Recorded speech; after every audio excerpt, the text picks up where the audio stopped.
found out this morning? About Yeah, it's been a long road with him. I mean, a legit 2 years. Established a solid relationships.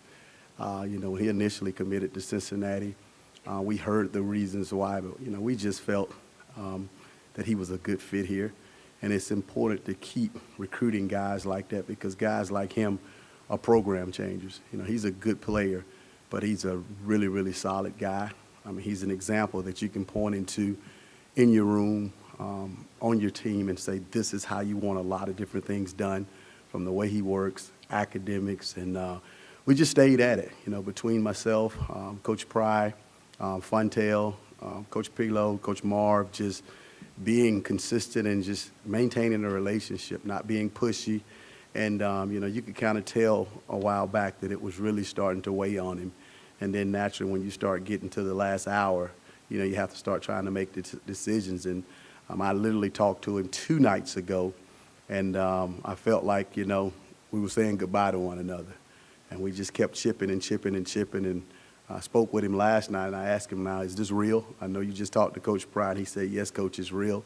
And when we got off the phone late last night, he said he just wanted to sleep on it, pray about it, think about it. And I got to work this morning, and I saw Coach Pride with the phone in his hand, and he nodded his head at me, so we knew it was done. What is that feeling like as a coach? Because that's not just a 1-month process. We're talking about months, even in years, recruiting these guys. Yeah, well, for me in particular, when you've done this for 25 years, it's a job. You get relationships established with these young men, but, you can't take it personal when they do something else.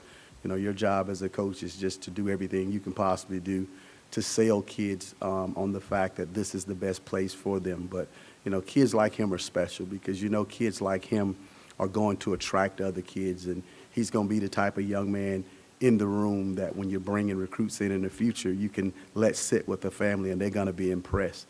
This is the type of young man you envision possibly being a captain of your football team one day. And then the outliner is the fact that he can really play. He can do a lot of different things for us. He has a lot of versatility. Naturally, he's a return guy, but he can play corner, he can play nickel, he can play safety, and that's the model of young man we want. I mean, he's a 21-2 200-meter guy, which is an elite level of speed that enables you to be able to do a lot of things. And with the amount of man coverage that we play, he was a guy that was a big, big-time target for us. I was going to ask you about the split in the secondary positions you envision for the 4 guys that you signed here. I think when you look at all of those guys, Sheldon Robinson is a safety, by trade, by size. I mean, he fits kind of more in the mold of Quentin Reddish. But I think with the other 3 guys, all of them have versatility. JoJo has played all over the secondary, coming from Camden High School in South Carolina. We had JoJo in camp 2 different times. He worked out with me. He worked out with Pearson. So we knew a while back that we had something special in him. He plays a little bit of wide receiver. Has some injuries, fought through it. So just a level of toughness and brings a mentality that we like. Knowledge is probably one of the first guys we saw in the 2025 class that we said, yes, we want this guy.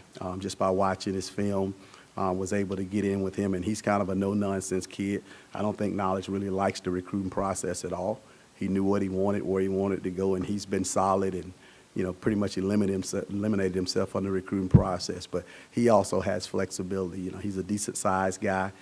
The biggest thing is, we want guys that can cover inside slot receivers as well as outside slot receivers. We look at the way that they tackle in high school, and all of these guys fit the mold as far as that. So I think there's a large level of versatility in the 3 that we signed at corner, the cheetahs, so to speak, and I think Sheldon Robinson will fit in pretty quickly for us at safety. Derek, how much are you and Fontel battling over Luke Stewie and which position he plays? Luke came here a couple of years ago in camp, and, I mean, he was phenomenal. Naturally, he's a legacy, so we knew a lot about him as a person. JC's really good friends with his father. Pearson's really good friends with his father. So we're just kind of looking at it now. And, the good thing about him is we knew on both sides of the ball that we would take him. And I think it's just a matter of now getting to see what the best fit is. I'm going to advocate for us on our side of the ball because we got down pretty low in bodies right here at the end of the year this year, and I don't think you can ever have enough of those. But I think he's going to be an addition to us.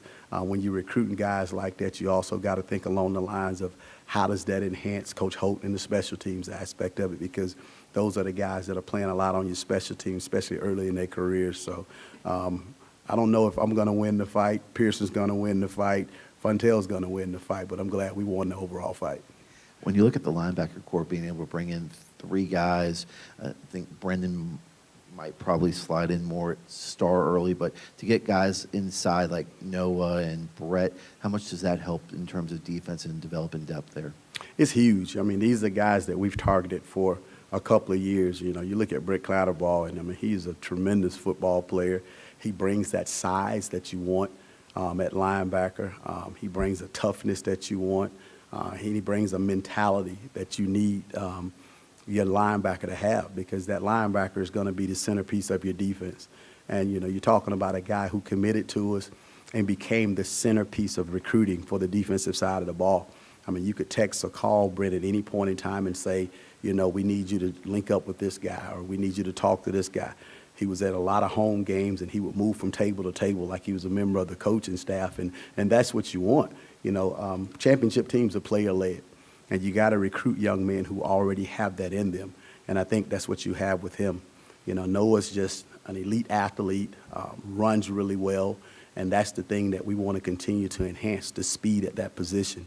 I think you guys all see the difference that Caleb Woodson has made since we've inserted him into the lineup. You know, Caleb's still growing, still has a lot of strength to gain and things to do, but the kid just runs so well he can cover up for mistakes with that.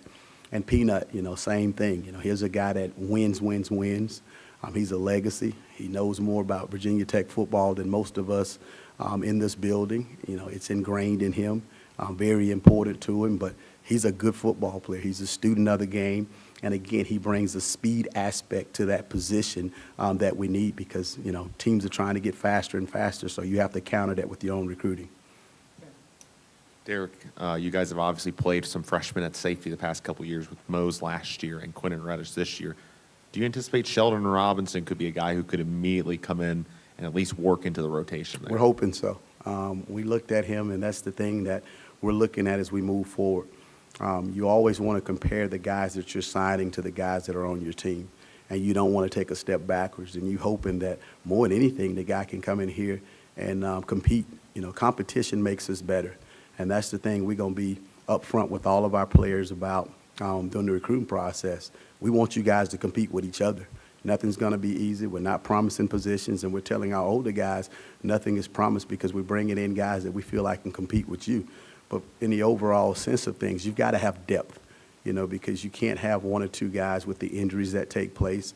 You see right here toward the end of the year, you know, we went into a couple of games where we had to slide Mansour to safety, and that's just not ideal because we didn't have the bodies. You know, here's a kid that doesn't practice at the position, doesn't sit in the meeting room, and he's playing in very meaningful games at a position that he doesn't play. You know, we want to try to get away from that where we have enough bodies in the rotation at each position where we can let the guys do what they do all the time. And then three defensive line additions as well, Evans, Henderson, and Zeke. What did you like about each of those guys? And do you think any of those guys can maybe push into the rotation as true freshmen? Well, you know, it's a little bit harder to determine with those guys just because of the physicality of it. The weight gain, you know, you look at a guy like Zeke, you know, he has a frame that you know is going to be a big guy. But, you know, he doesn't have the strength right now that you have to play on this level.